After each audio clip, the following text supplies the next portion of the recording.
We remain steadfast in our commitment in delivering local news that matters. Stories that inspire. Enriching the lives of Filipinos in the Philippines and across the globe. This is your GMA Regional TV. Buong puso para sa Pilipino. Motorsiklo nahagop nin truck sa Pulanggi, Albay. Asin, 3.4 million pesos na kantidad nin shabu na samsam sa operasyon kan PIDEA. Ini ang GMA Regional TV Balitang Bicolandia.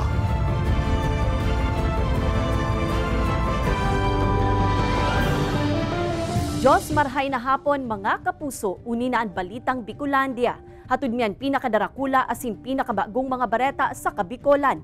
Kami ang tropa nin katotohanan, mahatunin mga baretang mayong pigkikilingan, mayo nin pigpoprotehiran. Live hali digdi sa GMA Complex sa Naga City, ako po si Kate Dalovieres.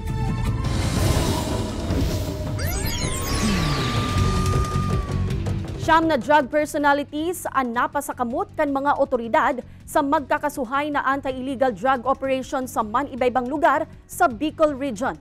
Ang detalye kaiyan, tinutukan ni Jessica Calinog. Kalaboso sa laog mismo ka nagsiserbinindang drug den ang apat na drug personality kabali na ang sarong menor de edad sa ginibong Joint Anti-Illegal Drug Operations kan PIDEA Camarines Sur asin kapulisan sa Banwaanin Sipokot kan Marso 13 nin Banggi. Nasamsam sa mga ini ang nasa 3.4 million pesos na kantidad ng illegal na droga. They also cater na those drug personalities na bumibili doon at the same time doon gumagamit. But with the huge quantity of illegal drugs that seized, so kino-consider po natin sila as main player of drug proliferator dito sa bayan ng Sipokot. Tuwa ka tao man ang naarestar sa magkasuway na buy-bust operation kan mga otoridad sa probinsya ng Sorsogon. Sa Banwaanin Bulan, sarong 43 anyos na lalaki ang naaresto. Mantang nako adigdian nasa 1,360 pesos na kantidad nin pigtutubod ang shabu. Nasa 1,000 pesos man na kantidad nin illegal na droga. Ang nako sa nadakop na drug personality sa Banwaanin Huban. Sa Talisay, Camarines Norte, nakadulag sa search warrant operations kan pinagsarong puwersa kan mga otoridad sa probinsya ang 40 anyos na si alias Ryan kan Barangay Santa Cruz na subuot tulak nin illegal na droga. Alagad sa presensya kan ina kaini, ipigpadagos man giraray ang pagrekisa sa harong kung sa inakua nasa 15 gramo o kantidad 102,000 pesos na shabu. Duwang persona man ang naarestar sa magkasuway na operasyon sa Naga City kan Marso 12, kung sa nasa 17,000 pesos na kantidad nin pigtutubod ang shabu, asin sarong gramo nin marijuana ang nakumpiskar sa mga suspetsado. Asin sa ngunyana, nasa kustudiya na kan mga otoridad ang nadakop na mga suspetsado sa nasambitan ng magkakasuway na operasyon para sa maninigong disposisyon. Kaibanan si Gerald Gandia, Jessica Calinog, Balitang Bicolandia. Haros 60% kan mga barangay sa Naga City asin Camarines Sur, drug cleared na basado sa datos kan PIDEA Camarines Sur. Uyan report ni Rosie Nieva. Sa padagos na paglaban kan mga otoridad sa illegal na droga, sa kabilugang 1,063 barangay sa Naga City asin Camarines Sur, 935 sa mga ini ang pigkukonsiderar na may presensya ng illegal na droga asin mga taong imbwelto digdi. Sa datos kang PIDEA Camarines Sur, 569 o nasa 60% kan mga barangay ang deklaradong drug cleared. Alagad may angat manggiraray sa natatadang 40% kan mga barangay na for drug clearing pa. Nahihiling ta po digdi, ito pong kayang mga day pa po nag-undergo ni intervention programs.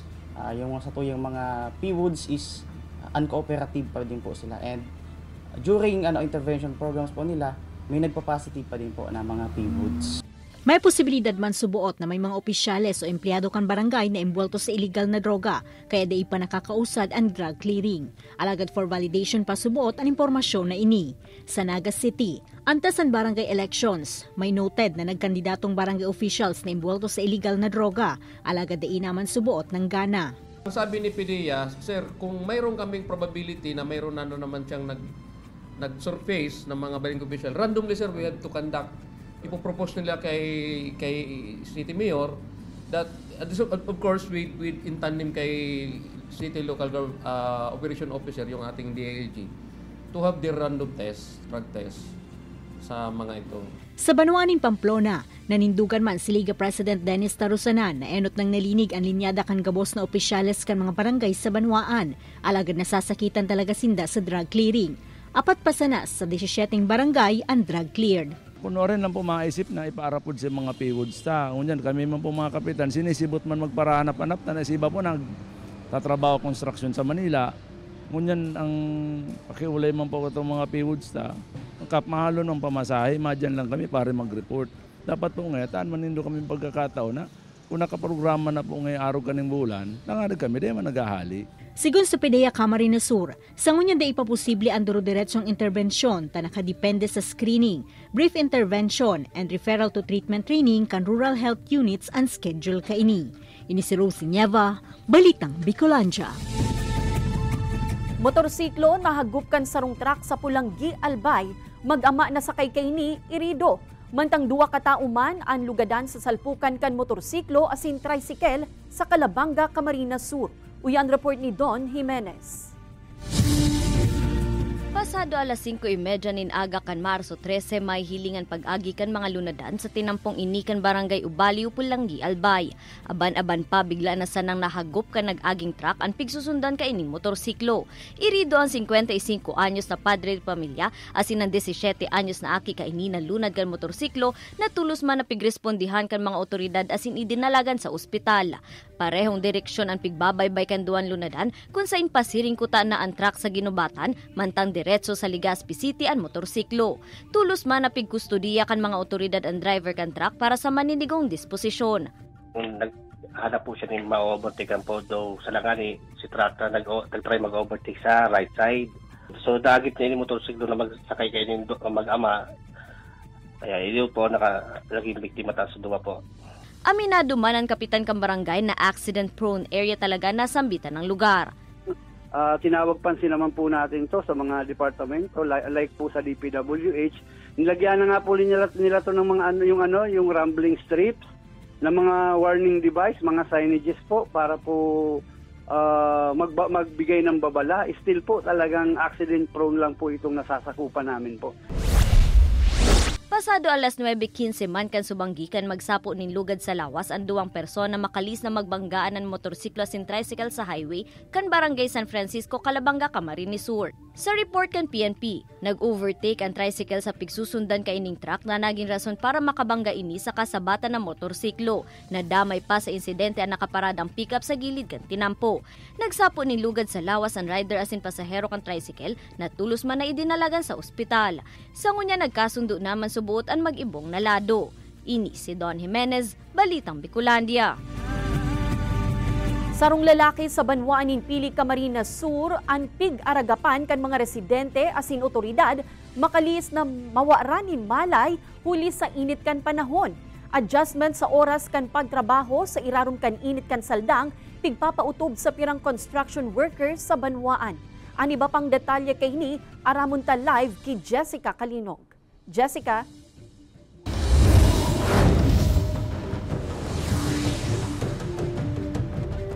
Kate, sa record kan pag-asa, nasa 40 degrees Celsius ang heat index kasuudma, digdi sa Camarines Sur. Asin sa siringan, kainit na panahon, posible man o yaw na ang syansa na magkaigwanin heat stroke o heat cramps ang sarong individual.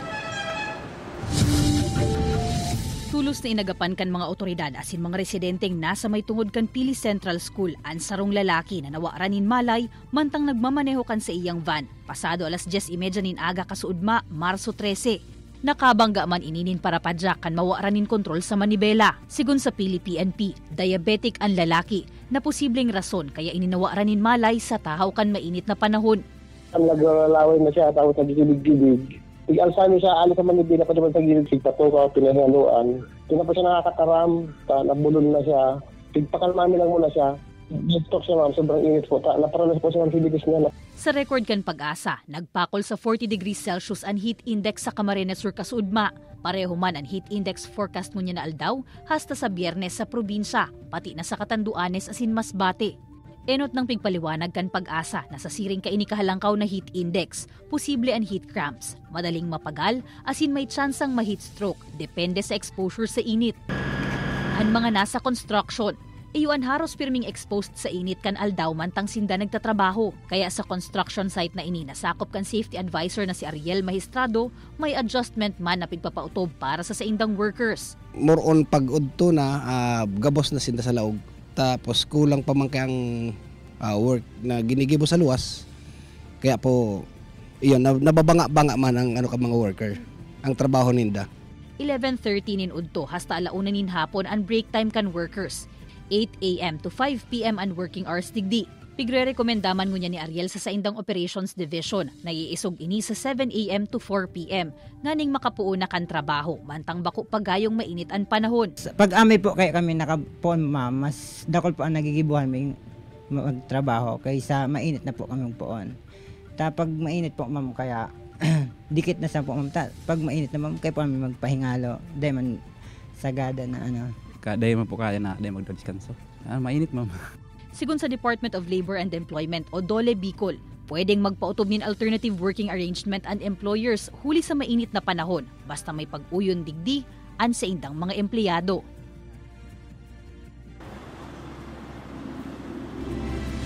Sigun sa DOLE Bicol, Kate, ang iba pang pwedeng alternative measures na gibuhon kan mga empleyado, iyon pag-enkaminar na pirming mag-inom nin tubig ang sa indang mga empleyado, mag-provide nin pwedeng masirungan asin taon man nin alternative task ang mga ini tanganing malimitaran na mababad sa init kan aldaw ang mga empleyado.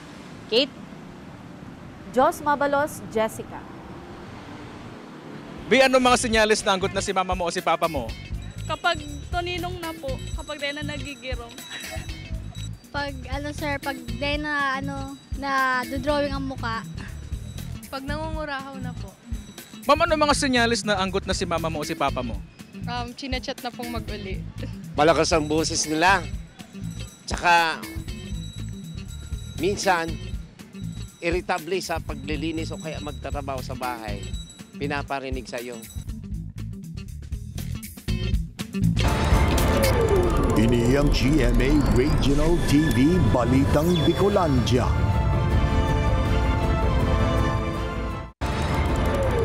Ini ang GMA Regional TV Balitang Bicolandia.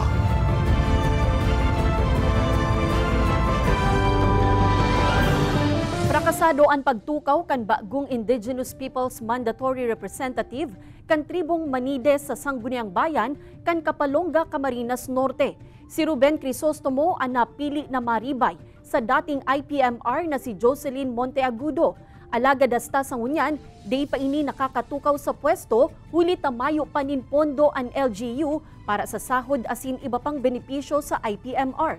Paliwanag kan LGU, di nakapagsumite ang NCIP nin mga dokumentong kinakaipuhan para dagos ng bistuhon como miyembro kan konseho si Crisostomo. Kaya di pa ini nakasabay sa pigtagamang budget, alagad para man sa NCIP na kumpleto na ninda ang nasambitan ng mga pigahagad na dokumento.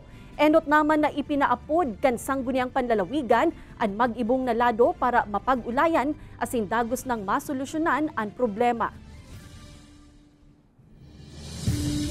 Saro sa mga pamilyang biktima kan nangyaring kasulo sa Bagong Bayan Sur, Naga City kan taong 2022, aminadong di naging madali ang pag-recover sa sinapo na danyo sa buhay asin sa negosyo. An sa iyang istorya, dalanon ta sa report ni Jessica Calino.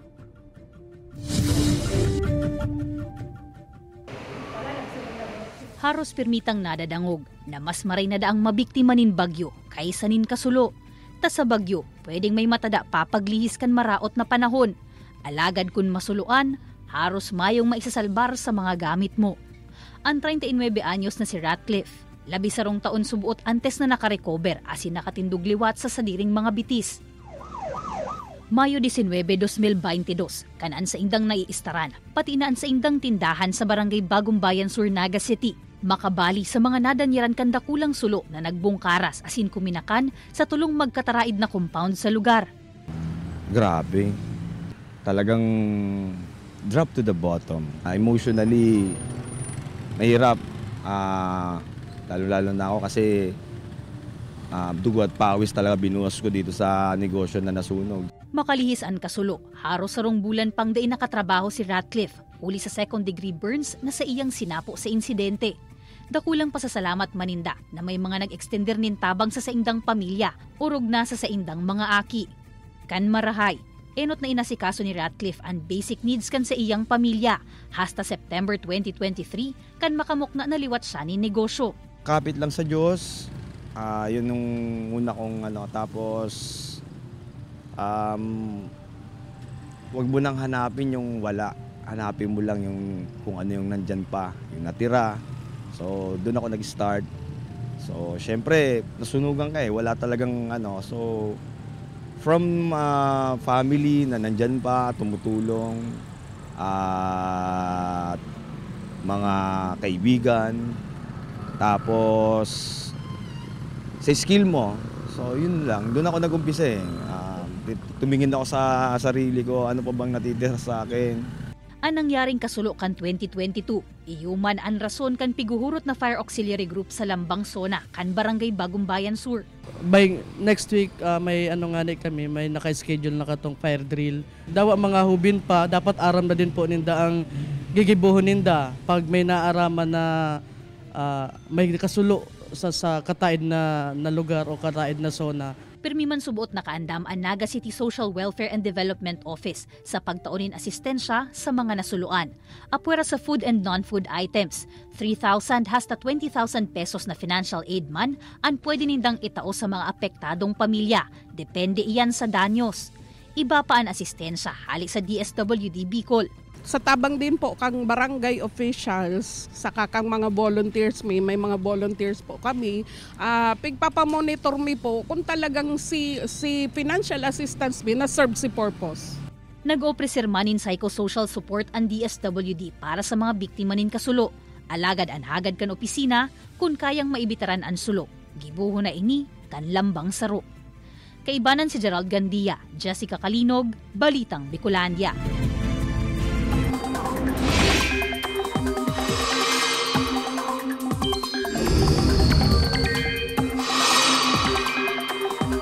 Mga kapuso, tulong weather systems ang nagtitinir asin padagos na makakaapektar asin madaranin pag-uuran sa pirang parte kan nasyon.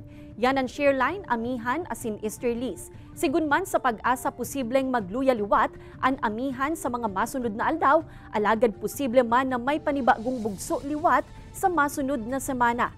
Basado sa datos kan Metro Weather, may tsansa nin uran sa pirang parte kan Camarines Provinces asin Catanduanes. Kaya magtinir po kitang andam mga kapuso. Posible man ang pag-uran sa iba pang parte kan nasyon, urog na sa Mindanao.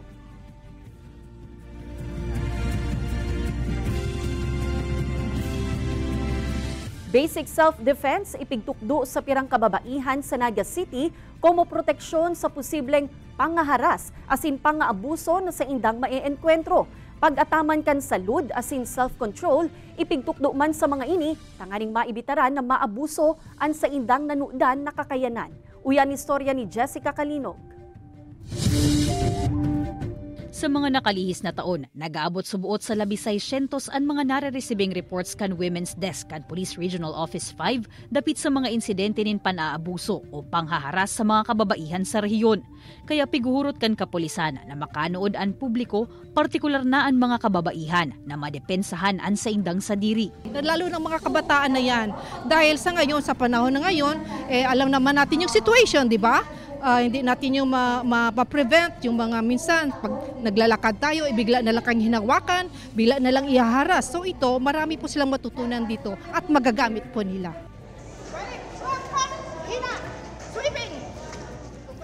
Naimbitaran si Colonel Rebellion na magtukdo kaini sa mga kababaihang nagenyo. Basic self-defense tips and techniques na mayong pigagamit na armas ang pigheras sa nasa 30 kababaihan sa syudad. Ang pinaka-hoven na nag-aprobetsar kan training, ang 15 anyos na si Sakura. Kada po akong practice, may na mga ibang tao po na iba po makipag-approach po sa mga kababaihan. Kaya medyo po natatakot naman po kami mag-uli ng alanganin na oras. Iniman ang rason kaya pigmaot niyang magpartisipar sa aktibidad. may lecture man na piggibo dapit sa tamang pag-ataman sa salud kan mga kababaihan. Siring man na pigtawan doon ang importansya kan self-control. Nganing dae man maabuso asin magamit sa sala ang kakayanan na depensahan an sa indang sadiri. Kaibanan si Gerald Gandia asin Carlo Abunita, Jessica Kalinog, Balitang Bicolandia. Paano mo po maaaraman na anggot si mama o si papa mo? Nagliliyab ang mata. Aday nagigirong. Sige lang ang iling, sige ang... Ikaw masidan lang kung anong pigigibo ko. Itong maraot ang hiling sa ito lang. Kapag po na nagkakadarabay na po kami gapos. Ini ang GMA Regional TV Balitang Bicolandia.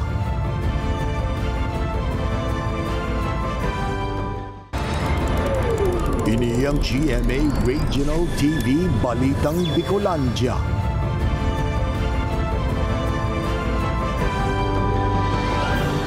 Mga residente sa sarong barangay sa Daet, Camarines Norte nagkiirad huli sa planong pagpatindog nin cell tower sa saindang residential area. NTC kinumpirmar na igwang papel ang LGU sa pag-aproba o pagbasura sa siring ng mga proyekto. Uyan report ni Rosie Nieva. Nagkiirad ang pirang residente kan Daet, Camarines Norte huli sa planong pagpapatindog nin cell tower sa saindang lugar. Sigon sa residenteng si Edralin, posibleng maapektaran kan higibuhong konstruksyon ang saindang harong urog na taharos kataid sa nanindaan lote na bubugtakan kan tower. Malaki yung posibilidad na mabubungkal yung pader namin at pwede ding pati yung gilid ng bahay namin. Ano yung magiging nun sa amin? Siyempre, epektado kami.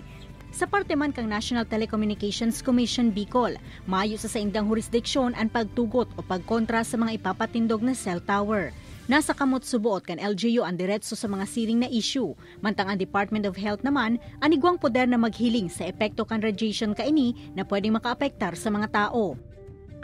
So, ang NTC kasi ever since, we are not issuing permits for the construction or erection of telecom towers because this involves right of way. Ang right of way wala sa mandate namin, wala sa jurisdiction namin ng NTC. Nadismayaman ang sangguni ang bayan kan Daet sa Department of Human Settlements and Urban Development dapit sa guidelines kaini urog na sa pagtataonin locational clearance sa mga maot magpatindog nin cell towers. Kung dati kaya nag-aagi muna sa barangay asin LGU ang pag-aadal sa mga siring na issue, alagad sa ngunyan sulamenteng anasambitan ng ahensya na ang may poder digdi. Kaya sa paagi kan sarong resolusyon na ipinadara sa nasambitan ng ahensya, maot kan sangguni ang bayan na maibalik sa inda ang nasambitan ng diretso asin poder. Nalaman ko lang na biglang nabigyan ng DSUD ng locational clearance. At siyempre, dito naman sa municipal engineering, wala silang magagawa. Kundi, issuehan na rin sila ng building permit. Sa ngunyan mayo panin paghiro sa nasambitan ng lokasyon, alagad na handal ang mga residente na bigla na sa nang puunan ang nasambitan ng patrabaho. Ini si Rosie Nieva, Balitang Bicolandia. Istriktong implementasyon kan fire safety asin regular na pagkondusir nin inspeksyon ang pira sa mga importanteng obserbaran sigun sa Bureau of Fire Protection tanganing maibitaran ang kasulo sa mga ospital. Sigun sa BFP, sa pagtugdok pasanakan sarong establishmento, dapat na syerto ng compliant ini sa Republic Act 9514 o ang Fire Code of the Philippines. Parte kay yan ang pagkakaigwanin tamang compartmentation, exit signs asin accessible fire exits. Importante man na pirming preparado ang response team o ang organized fire brigade sa lambang edipisyo kan ospital. Basado sa ley, dapat na magsairarom sa fire drill ang mga personahe kan lambang shifts na igwaan ospital tanganing anumang oras na magkaigwaning kasulo, aram kan gabos ang gigibuhon. Sa record kan BFP Naga asing BFP Camarines Sur, mayo pa man ni nairehistrong kasulo sa mga ospital o medical facilities sa saindang nasasakupan. Asin lugod mayo naman nin mairehistro pa. Sa mga rampa kami, mga kurbada yan. So, pig-test mo yan during sa mga drill na dapat pag nag-agi duman, dire-diretso dapat siya makaluwas duman sa luwas kang building na so pasyente niya on duman sa ibabaw kang bed niya. dapat sa isang hospital, last na yung evacuation na dapat sana, last na. Doon pa lang sa, at the onset of the fire, makontain na kaagad. So doon pa lang maglalagay na tayo ng mga safety measures. So yun ang pinaka-unang requirement o isa sa alang-alang sa pagdidesign. 9 na oras na brownout ang mamamatean sa pirang lugar sa Naga City, asin Camarines Sur sa aga Marso 15. Mapuun ini alas 9 nin aga hasta alas 6 nin banggi. Kabala sa mga maaapektaran, ang pirang lugar kan Feeder 15, 53 asin 54, kan Naga City, Banwaan kan Milaor, asin pirang lugar sa Minalaba, Camarines Sur. Ang nasambitan ng power interruption, resulta kan gigibong installation of disconnect switch, distribution line maintenance, and replacement of dilapidated crossarm asin power line corridor clearing kan Kasureco 2.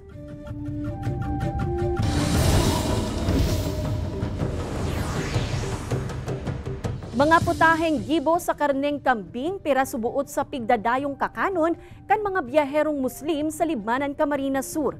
Uyan istorya ni Jessica Kalinog.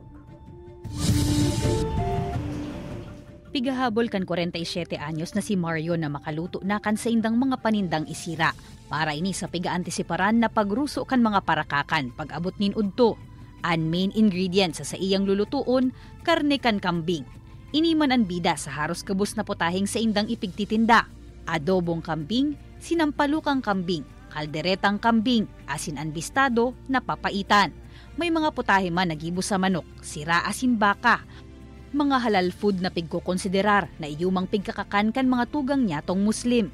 Yung dati kasing may-ari ng kainan na to, Muslim, yung kuya namin, kaya sabi niya, i-continue na lang daw. Mga kapatid nating Muslim, mahilig sila sa kambing. Kaya ang main dish natin dito is kambing. Ang halal, sarong tataramo na Arabic na anbut sa bihon, malinig.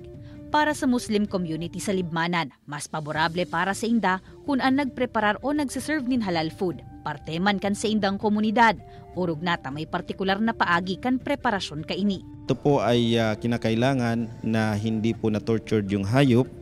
So ito po ay pinalabas ang kanyang dugo kasi isa sa pinagbabawal ay yung dugo na makasama sa pagkain. Maliban sa isda. Ito po yung mga pinahintulutan na kahit walang pagkakatay nito ay okay lang. Iniman ang rason kaya ang 37 anyos na si Mariam, mas gusto na siya mismo ang nagkakatay nin manok na pigagamit niya sa pagtinda nin chicken pastil. Para mas sigurado talagang halal yung pagkakan na i-offer hindi sa mga customer na Muslim. Kasi mga karamihan sa mga Muslim talagang dahil hindi nakakan sa mga bakong halal na na kakanan. Sigun ki Imam Ahmad, partikular na nakasurat sa Quran na pigpapangalad na kakanon kan Muslim an pork o karneng urig. Kadakol kaya ininin bakterya na pag kinakan, nabubuhay subuot sa tulakan taon nin hasta 40 taon. Ngunya na nagpuuna ang Ramadan, may pigpapanauman na dried and compacted dates si Imam Ahmad sa saindang mga tugang na Muslim. Iniyan pigre-rekomendang sa indang kakanon before sunrise o antes magpanawagan sa pagdarasal. Pag sunset, kung sain puputulo na ang fasting, iniman ang pigre-rekomendang enot na kakanon, antes ang sa indang heavy meal. Kaibanan si Gerald Gandia, Jessica Kalinog, Balitang Bicolandia. Madadalan ang episode na ini asin iba pang pinakahuring lokal na bareta sa official website kan GMA Regional TV, www.gmaregionaltv.com. Pwede man kamong magbisita sa samuyang official YouTube channel, GMA Regional TV, asin i-click ang subscribe button para sa pinakamaiinit na bareta hale sa man-ibaybang rehiyon. Mabalos sa mga kapusong Bicolanong nagantabay, maging sa mga kapuso nyato abroad. Ninhulita sa GMA Regional TV, Local News Matters. Asin yan ang pinakadakula asin mainit na bareta sa Kabikolan. Ako si Kate Dolovieres. Kami ang GMA Regional TV Balitang Bicolandia, bilog na puwersa para sa mas dakulang misyon asin mas mahiwas na pagserbi sa nasyon.